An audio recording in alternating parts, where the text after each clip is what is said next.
ఆలోచించమని అడుగుతున్నా. మీ కళ్ళతో మీరే చూసింది. గరీబోళ్ళనేమో ఇంట్లల్లో ఉండేటోళ్ళను గుంజుకొచ్చి బయటికి గుంజుకొచ్చి బుల్డోజర్తో ఇల్లు కొట్టి పారేస్తున్నారు. ఆఖరికి పిల్లలు పుస్తకాలు తీసుకుంటాం, వాటర్ బాటిల్ తీసుకుంటామంటే కూడా మెడలు పట్టి నూకి వాళ్ళని ఏడిపించుకుంటా బయటికి గుంజుకొచ్చి ఇవాళ ఈ పరిస్థితి తెచ్చింది. 2 ఏళ్ళైంది ప్రభుత్వం వచ్చి. నేను ఒక్క మాట అడుగుతున్నా, గరీబోళ్లకు మాత్రమే ఉంటుందా హైడ్రా? గరీబోళ్ళను మాత్రమే కొడుతుందా హైడ్రా బుల్డోజర్?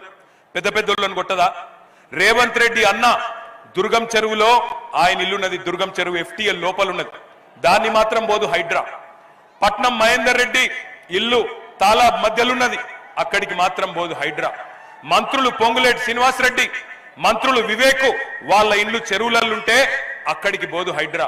కానీ ఇగో ఈ గరీబోళ్ళ ఇండ్లకు పోయి వాళ్ళ ఇండ్లకెళ్ళి బయటికి గుంజి ఈ 2 ఏళ్లలో ఎన్ని వేల ఇండ్లు గులగొట్టిండో రేవంత్ రెడ్డి ఒక్కసారి యాద తెచ్చుకోండి. నేను ఇక్కడ ఎల్లారెడ్డి గూడలో ఉండే మా అన్నదమ్ములను మా ఆడబిడ్డలను ఒకటే కోరుతున్నా, ఈ పోటీ ఆషామాషి పోటీ కాదు, ఇదేదో మామూలుగా ఆల్తుఫాల్త్ ఎలక్షన్ కాదు. ఈ ఎలక్షన్ లో పోటీ జరుగుతున్నది కారుకు బుల్డోజర్ కు. రేపు మీ ఇంటికి కూడా బుల్డోజర్ రావద్దంటే మాగంటి సునీతమ్మ గెలవాలి, కేసీఆర్ గెలవాలి, BRS గెలవాలి. లేకపోతే రేపు మీ ఇంటికి బుల్డోజర్ వస్తే అడిగేటోడు ఉండడు, కాపాడేటోడు ఉండడు.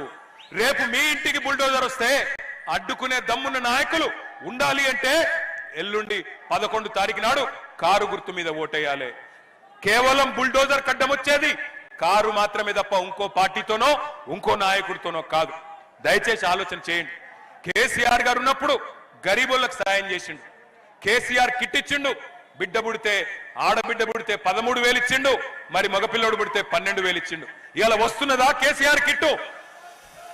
బంద్ అయిందా లేదా? రేవంత్ రెడ్డి వచ్చినాక గట్టిగా చెప్పాలి, ఇంకెళ్ళి బంద్ అయిందా లేదా కేసీఆర్ కిట్టు? కేసీఆర్ కిట్ వస్తుందా? బంద్ అయిందా? రంజాన్ తోఫా వస్తుందా? రంజాన్ తోఫా వస్తుందా? బతుకమ్మ చీరలు వస్తున్నాయా? క్రిస్మస్ గిఫ్ట్ వస్తుందా? దళిత బంధు వస్తుందా? మైనారిటీ బంధు వస్తుందా? ఇలా రైతు బంధు వస్తుందా? మరి ఇన్ని బంధు పెట్టి ఏం చేస్తావు రేవంత్ రెడ్డి అని అడుగుతున్నా నేను. ఇన్ని బంధు పెట్టినోడు రేపటి రోజున మీ జూబ్లీ హిల్స్ అభివృద్ధి చేస్తా అంటే, జూబ్లీ హిల్స్ ఏదో చేస్తా అంటే నమ్మి మోసపోదామా?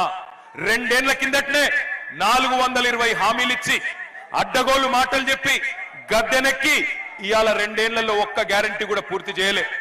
ఏమన్నంటే ఫ్రీ బస్సు చేసిన కదా అంటాడు.